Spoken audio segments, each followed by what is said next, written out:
भाजपा अगर ये चुनाव जीत जाती है तो भाजपा में चंद्रभानु पासवान दूसरे अवधेश पासी पैदा होंगे। क्या बात है। जिस तरह से इंडिया गठबंधन ने अवधेश पासी को भुनाया, अब तक भुना रही है पूरी देश दुनिया में, भाजपा उसी तरीके से फिर चंद्रभानु पासवान को अवधेश पासी की तरह से जैसे इंडिया ने भुनाया घुमाया, उसी तरह से भाजपा जीतने के बाद मिल्कीपुर चंद्रभानु पासवान को घुमाएगी भुनाएगी और चंद्रभानु पासवान अयोध्या की भाजपा में एक सबसे बड़ा कद आज की तारीख में पैदा हो जाएगा। निर्विवाद रूप से, निश्चित रूप से भाजपा में आज की तारीख में अयोध्या जिले में खब्बू तिवारी से बड़ा कोई चेहरा नहीं है। जी जी, ब्राह्मणों का जी, ठीक है। और बाकी चाहे जो का है। जी जी। नमस्कार। इस समय अयोध्या मिल्कीपुर का चुनाव पूरे देश का एक कौतूहल का विषय बन चुका है। पूरे देश की मीडिया, पूरे देश प्रदेश से और देश के नेता, सत्ता पक्ष हो अथवा विपक्ष हो, पूरे मिल्कीपुर में जमावड़ा है। 5 तारीख को चुनाव होना है। चूँकि स्थिति काफ़ी स्पष्ट हो गई है, तीनों प्रत्याशी घोषित होने के बाद लोग अपने अपनी जोर आजमाइश कर रहे हैं। ऐसे में चुनाव किस दिशा में जा रहा है जानने के लिए इस समय हम उनके पास हैं जो तीसरा नेत्र रखते हैं, पत्रकार, जो कि लोगों की जो नब्ज टटोलते हैं कि आखिर किस दिशा में जा रहा है। आज मैं आम जनता के बीच में न जाकर अयोध्या के जो है सबसे प्रतिष्ठित, मतलब 42 साल की पत्रकारिता जगत के भीष्म पितामह श्री इंदुभूषण पांडे जी, आप वायरल हैं और अभी चूँकि पत्रकारों की आपके यहाँ काफ़ी समय आमद रहती है, उसी में थोड़ा वक्त हमको भी मिला। अयोध्या दर्पण में स्वागत है सर आपका। धन्यवाद आपका। जी, बस वही प्रश्न जो मैंने इंट्रो में दिया, चूँकि स्थिति स्पष्ट है, अब क्या कहेंगे? स्थिति स्पष्ट ये है कि भाजपा का मुकाबला वहाँ समाजवादी पार्टी के ऐसे व्यक्ति से है जिसके कद के बराबर भाजपा में आज की तारीख में कोई नहीं है जी। वो 9 बार का विधायक है, मंत्री है, सांसद है और सांसद सामान्य सीट से है। जी जी जी। अवधेश प्रसाद। भाजपा के सामने ये है कि वो मिल्कीपुर चुनाव जीत करके कहा यह जा रहा है कि वो अयोध्या की पराजय का बदला ले लेंगे। जी जी जी। हमारी नज़र में ये बहुत छोटी बात है भाजपा के लिए। जी जी जी। अयोध्या की पराजय का बदला कैसे मिल्कीपुर विधानसभा के उपचुनाव को जीत करके ले लेंगे। दूसरा, भाजपा ये कहती है, हम अक्सर सुनते हैं, तमाम जगह सुनते हैं कि जाति अब मायने नहीं है, जातियां टूट गई हैं और सबका साथ, सबका विकास और इस पर उस पर ये होता है। हम कहते हैं कि चुनाव में आज भी जातियां बहुत महत्व रखती हैं, खासकर मिल्कीपुर के संदर्भ में। उन्हीं जातियों के लिहाज से ही विभिन्न पार्टियां अपने प्रत्याशी देती हैं। ठीक, मिल्कीपुर में भी ये है कि जाति का कार्ड बहुत भयंकर तरीके से खेला जा रहा है, वो भाजपा की तरफ से भी और सपा की तरफ से भी। जातियां कितना महत्वपूर्ण हैं, कितना प्रभावी हैं। लोकसभा के चुनाव में हमने देखा कि राम मंदिर का प्राण प्रतिष्ठा हो गई थी।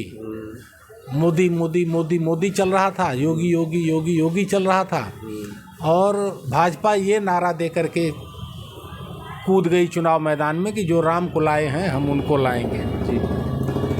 वहीं सामान्य सीट से दलित को उतार दिया अखिलेश यादव ने और उसने एक नारा खाली दिया कि अब मथुरा न काशी, अब की अवधेश पासी।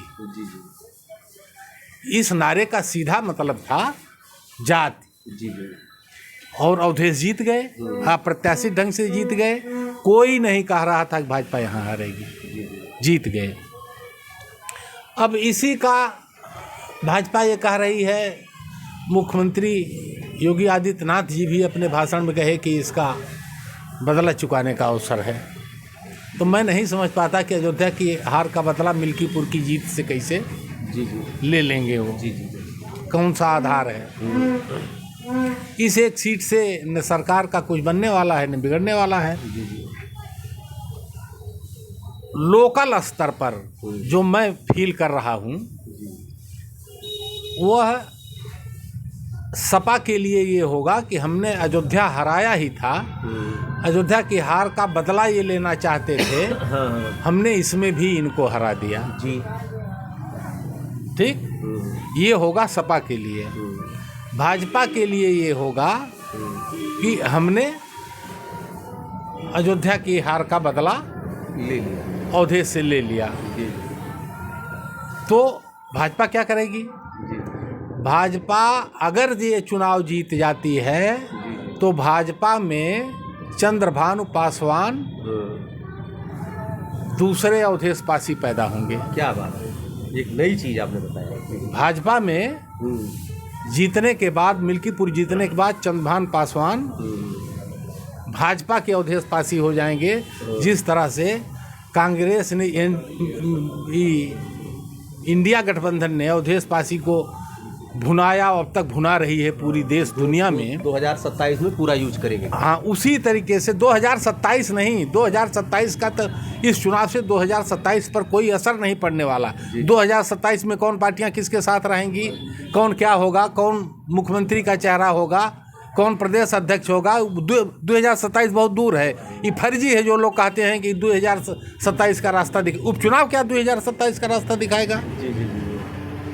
ठीक है, तो ये भाजपा उसी तरीके से फिर चंद्रभानु पासवान को अवधेश पासी की तरह से जैसे इंडिया ने भुनाया घुमाया, उसी तरह से भाजपा जीतने के बाद मिल्कीपुर चंद्रभानु पासवान को घुमाएगी, भुनाएगी, और चंद्रभानु पासवान अयोध्या की भाजपा में एक सबसे बड़ा कद आज की तारीख में पैदा हो जाएगा। जी जी ठीक है, तो ये है। ये तो रह गए हुआ आप जो है भाजपा का। हाँ। सपा के लिए, सपा के लिए अगर सपा में अजीत प्रसाद जीत जाते हैं तो वो अजीत प्रसाद जीत जाते हैं तो अवधेश का कद और बढ़ जाएगा। अजीत प्रसाद टूल हैं। जी, जी। ये लड़ाई अवधेश प्रसाद की है, योगी आदित्यनाथ की है, योगी आदित्यनाथ की है, अखिलेश यादव की है। जी जी जी जी ठीक है, तो ये है मामला। देखिए, यादव के बारे में ये कहा जा रहा है कि यादव भ्रमित है। सेन परिवार बहुत खुल यादव क्या है? यादव भ्रमित है अभी। हाँ। सेन परिवार खुलकर सामने नहीं आ रहा है। और अभी सेन परिवार के दूसरे युवराज बड़े वाले, अभी परसों बयान आ गया, उन्होंने पार्टी मतलब उन्होंने खब्बू तिवारी की तारीफ कर दी। इसको आप किस तरह से लेते हैं? नहीं, खब्बू तिवारी मतलब ये है कि इससे लगता है कि सेन परिवार में दो खान है। भाजपा में खब्बू तिवारी का क्या कद है, ब्राह्मणों में क्या कद है, क्या उनकी से है, क्या उनकी पकड़ है, ये बताया होगा अरविंद सेन ने। हाँ, हाँ। तो निर्विवाद रूप से निश्चित रूप से भाजपा में आज की तारीख में अयोध्या जिले में खब्बू तिवारी से बड़ा कोई चेहरा नहीं है। जी जी, ब्राह्मणों का जी, ठीक है। और बाकी चाहे जो का है। जी जी, तो ये है। लेकिन इससे दो फाड़ है सेन परिवार में, जो यादव एक डिसाइडिंग फैक्टर है मिल्कीपुर का, वो तो स्पष्ट हो गया। सेन परिवार कहीं नहीं दो फाड़ है। जी, ठीक है जी। और दो फाड़ है कि चार फाड़ है, ये सब मीडिया जाना है और जनता जाना है। जी जी, ठीक है। और आपने कहा कि यादव बहुत भ्रमित है इस समय, हैं? तो ये भ्रमित सिर्फ और सिर्फ मीडिया है और यूट्यूबर्स हैं। जी जी, बाकी कोई जाति भ्रमित नहीं है, न ब्राह्मण भ्रमित है, न यादव भ्रमित है, न पासी भ्रमित है। मतदाता सबसे ज़्यादा होशियार है, प्रत्याशी से भी और पार्टियों के अध्यक्षों से भी। मतदाता सबसे ज़्यादा होशियार है। और वह आपको क्यों बताएगा कि वो किसको वोट देने जा रहा है, क्या खाया है आपका? जी जी, कहीं बताएगा? वोट गुप्त पढ़ना है, वो आपको बतावे कि क्या होने जा रहा है। और जिस तरह से भाजपा चुनाव लड़ रही है, कोई क्यों कहेगा कि नहीं भाजपा हार रही है? जी जी जी, लाठी खाने के लिए कहेगा। जी जी जी, हैं? तो भ्रमित खाली मीडिया है। जी जी अब आज से नहीं, 10 साल से भ्रमित है मीडिया है, और मतदाता सबसे ज़्यादा होशियार है। जी जी दूसरी एक बात जान लीजिए, कहा ये जा रहा है कि कुनूरखी और फलाना और ढकाना ये हो जाएगा। हमको नहीं लगता मिल्कीपुर में उतना हो जाएगा जितना कुनूरखी में हो गया। जी जी ठीक है, अभी 3-4 लोगों पर FIR दर्ज हुई और इन लोगों ने प्रेस की, सपा के लोगों ने, ठीक है, ज्ञापन दिया।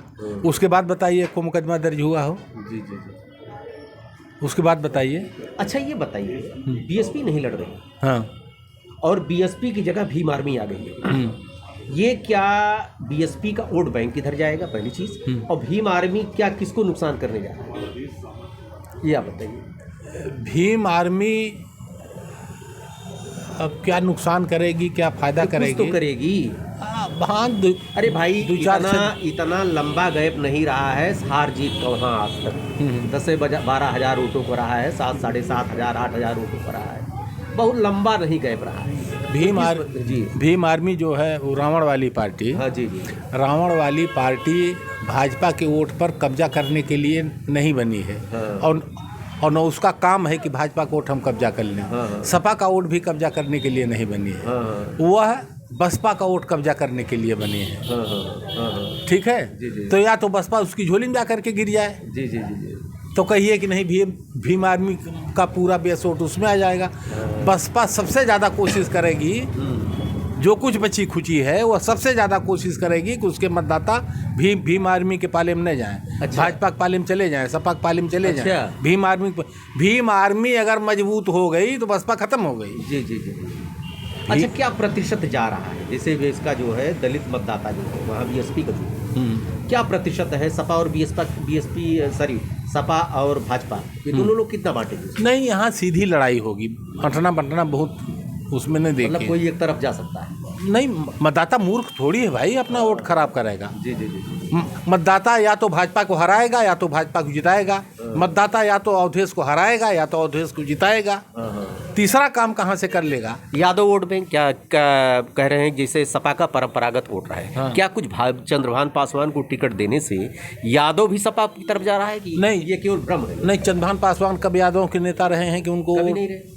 रामचंद्र यादव के रहे, कभी खास हो रहे, कहा जाता है। रामचंद्र यादव तो विधायक ही हैं। जी जी जी। रामचंद्र यादव तो विधायक ही हैं। ठीक है। जी जी। और रामचंद्र यादव पूरी तरह से लगे हैं कि भाजपा का प्रत्याशी जीते। अच्छा, दूसरी चीज, ये खब्बू तिवारी की एंट्री हुई, ब्राह्मण इस समय वहाँ पर माना जा रहा है कि बहुत महत्वपूर्ण हो गया है, पहले तो नहीं था, लेकिन इधर मैं देख रहा हूँ कि ब्राह्मणों की काफ़ी वहाँ पर एक बीजेपी में भी जो पूछ पहले नहीं थी वो इधर थोड़ा महत्वपूर्ण, क्योंकि जैसे खब्बू तिवारी को अलग से जाके इनका मिलना, योगी जी का अलग से बुलाना, एक पोस्टर में नाम न होने की वजह से रातों रात पोस्टर वहाँ पे चेंज हो गए, ब्राह्मणों की आमद बढ़ी, पूरा धमाचौकड़ी चल रही। आप खब्बू तिवारी की एंट्री को कैसे लेते हैं? देखिए, जो कितना फायदा पहुँचा पाएंगे? जो वो था, क्या नाम है, नामांकन जुलूस, नामांकन सभा, जी जी, जिसमें सब मंत्री थे, और वहाँ से मिल्कीपुर पेट्रोल पंप कहाँ सभा हुई थी। हाँ, पेट्रोल पंप है, वो सभा हुई थी। सभा हुई थी, तो उसमें एक भी टिकट के दावेदार उस सभा में शामिल नहीं हुए। जी जी। एक को नहीं शामिल हुए। हाँ। मंच पर एक को नहीं गए, नहीं थे। ठीक। उसमें संयोग से जो पोस्टर लगा उसमें बाबा गोरखनाथ का और खब्बू तिवारी का फोटो नहीं था। जी जी, छोटा सा कहीं लगाया गया था प्रतीक स्वरूप, लगा होगा किसी दूसरे में लगा होगा, मेन में नहीं था। जी जी। अब ये इशू बन गया हाँ। कि कोई नहीं गया, कोई नहीं गया, कोई नहीं गया। उसके बाद से भाजपा मनाने में जुट गई। एक बार हमारी आपसे पहले भी बात हुई थी कि टिकट का दावेदार कोई हो सकता है। जी जी जी जी जी। हाँ, टिकट का दावेदार कोई हो सकता है और एक पार्टी से कितने भी लोग हो सकते हैं, लेकिन पार्टी टिकट एक को देती है। जी जी जी। स्वाभाविक है, बाकी सब हताश होंगे, निराश होंगे, लेकिन पार्टियां उसको फिर मैनेज कर ले जाती हैं, जैसा कि आपने भाजपा में ही देखा। जी जी जी। अभी जब योगी जी की सभा हुई तो जितने टिकट के दावेदार थे सबको मंच पर जगह दी गई। जी। बाबा गोरखनाथ को उस सभा का संयोजक ही बना दिया गया। वो जो राधेश्याम त्यागी हैं उनको संचालक बना दिया गया, कभी नहीं संचालन किए किसी सभा का। आप संचालक हो गए हैं, संचालक हो गए। तो पार्टियां इस तरह से मैनेज कर लेती हैं, जाहिरा तौर पर दिखाने के लिए सब मैनेज हो जाता है, अंदर क्या रहता है इसको भगवान जाने है। ठीक है, तो ये स्थिति है। आज सब एकजुट दिख रहे हैं, भाजपा में भी सपा में भी। लंबा वीडियो हो जाएगा, इसलिए चर्चा को यहीं विराम देंगे। आपकी बात से एक चीज़ स्पष्ट हो गया कि कहीं न कहीं एक सत्ता की हनक दिखाई पड़ रही है। एक चीज़ और मैं भूल गया, लोकसभा के चुनाव में सांसद जी का एक बयान, तत्कालीन सांसद संविधान बदल देने वाला, और उसको पकड़ लिया इंडिया गठबंधन ने, और उसका व्यापक असर दिख गया। कम से कम यूपी में तो दिखा है, अयोध्या में तो दिखा है, अयोध्या के चारों ओर दिखा है। अवधेश प्रसाद उसी का शोध हैं जो सांसद बन गए। अब अंत में मनाया जाता। अंत में दूसरा, मिल्कीपुर विधानसभा के चुनाव के दौरान राजू दास का एक आया है बयान, यह असर दिखाएगा इस चुनाव में। यह बयान असर दिखाएगा उसी तरीके से जैसे सांसद जी का। भाई उन्होंने जो टारगेट किया है, एक चीज़ थोड़ा काउंटर करेंगे आपकी बात को। राजू दास ने जो काउंटर किया है मुलायम सिंह यादव को किया है, एक विशेष जाति को किया है उन्होंने। तो और वो जाति वैसो भी नहीं थी भाजपा की कभी, परंपरागत रूप से वो सपा के साथ में, तो कितना कैसे वो प्रभाव डाल पाएगी? नहीं, मुलायम को आप जाति मानते हैं और हम मुलायम को इस देश का पूर्व रक्षा मंत्री मानते हैं, 2-2, 3-3 बार के मुख्यमंत्री मानते हैं, पिछड़ों का नेता मानते हैं। आप पीडीए का नेता मानते हैं। आप मानते होंगे खाली मुलायम को जाति। ठीक है, मुलायम के प्रति जो राजू दास ने जो बयान दिया है, 20 भाजपाइयों की फेसबुक पर हमने देखा है, खुलेआम उन्होंने उसकी निंदा की है। अपर्णा यादव आई, अपर्णा यादव ने कहा कि माफ़ी मांगे, माफ़ी मांगे। अपर्णा यादव जाती हैं, अपर्णा यादव खाली जाती हैं और भाजपा की नहीं है वो। तो मैं ये कह रहा हूँ कि राजू दास का बयान इस चुनाव में पूरा असर डालेगा। हाँ, अब भाजपा भुनाने की स्थिति में नहीं है कि इस बयान को लेकर के कूद जाए कि राजू दास की पीठ थपथपा दे, माला थपथपा दे, स्वागत कर दे। वो लोग भी निंदा कर रहे हैं, तो इसका असर होगा। हाँ, ठीक चुनाव के समय ये बयान आ गया, इसका असर होगा। अच्छा, ये बताइए अब अंत में खाली 2 मिनट के अंदर भाजपा की 2 कमियां जो इसको असर डालेंगी, और 2 ही जो है लगभग सपा की भी आप बताइए क्या क्या। भाजपा की सबसे बड़ी अच्छाई ये है कि यह सत्ता का चुनाव है। उपचुनाव हमेशा सत्ता का होता है और वह ढंग से लड़ रही है, बाकी कुछ नहीं है। बाकी कुछ है ये नहीं है किसी को गिनाने के लिए, भुनाने के लिए। और सपा के पास ये है, सपा का ये है कि सपा की जीती हुई वो सीट है, अधिकतर बाद जीती हुई वो सीट है। वह मित्रसेन यादव की जमीन है जो संघर्षों के लिए जानी जाती है, जो तमाम अन्याय अत्याचार के खिलाफ तन करके खड़ी हो जाती है। ठीक है, तो सपा के लिए प्लस पॉइंट ये है ठीक है कि वह जमीन ही पीडीए की है, वह जमीन ही दलित और पिछड़ों की प्रभावी राजनीति की है। ठीक है, नहीं, मैंने कमियों की बात कहा कि जैसे आपने कहा कि भाजपा का सत्ता का चुनाव वो असर दिखाई दे रहा है, कहीं अप्रत्यक्ष आप उसको स्वीकार करें, लेकिन उसी तरह से सपा के साथ ड्रॉबैक क्या है जिसका वो जवाब नहीं दे पा रही है, या उसके सामने वो थोड़ा भी कमजोर पक्ष? कोई नहीं। हाँ, कुछ नहीं है। अच्छा। हाँ, और विकास मिल्कीपुर में कभी नहीं चला है। जी। विकास मिल्कीपुर में कभी नहीं चला है। मिल्कीपुर इस जिले का सबसे पिछड़ा, सबसे बांगड़ इलाका माना जाता है। जी। ठीक है, सजा दी जाती थी वहाँ पे। हाँ, आज भी ये होता है, वहाँ जाने से डरते हैं लोग। अधिकारियों को सजा दी जाती। हाँ, सजा दी जाती। तो इस विकास मुद्दा चल जाएगा और फलाना चल जाएगा और ये हो जाएगा वो हो जाएगा, ये सब कुछ नहीं हो जाएगा। हाँ, मिल्कीपुर की धरती पर जिस तरह से वोटिंग जिस तरह से राजनीति, जिस तरह से संघर्ष होता चला आया है, वह आज भी जिंदा है। अभी उसको ख़त्म होने में बड़ा समय लगेगा, ठीक है। और जीतेगा कौन, हारेगा कौन, ये वहाँ का मतदाता जाने, ये हम आप नहीं जानते। अप्रत्यक्ष रूप से आपने बताया कि सत्ता की हनक, और एक चीज़ आपने एक भी कहा कि ये चूँकि उपचुनाव हमेशा सत्ता का चुनाव होता रहा है, जिसकी हनक सीधे साफ दिखाई दे रही है। हालांकि परिणाम क्या हो, कभी कभी अपवादित सत्ता के चुनाव हारी भी हैं पार्टियां, कुछ कहा नहीं जा सकता। जो 5 तारीख के पहले 3 तारीख के बाद जो है कुछ भी परिवर्तन संभव है। इसलिए देखते रहिए अयोध्या दर्पण। आगे फिर आपसे मिलते हैं। ढेर सारी शुभकामनाएं। ठीक है भैया।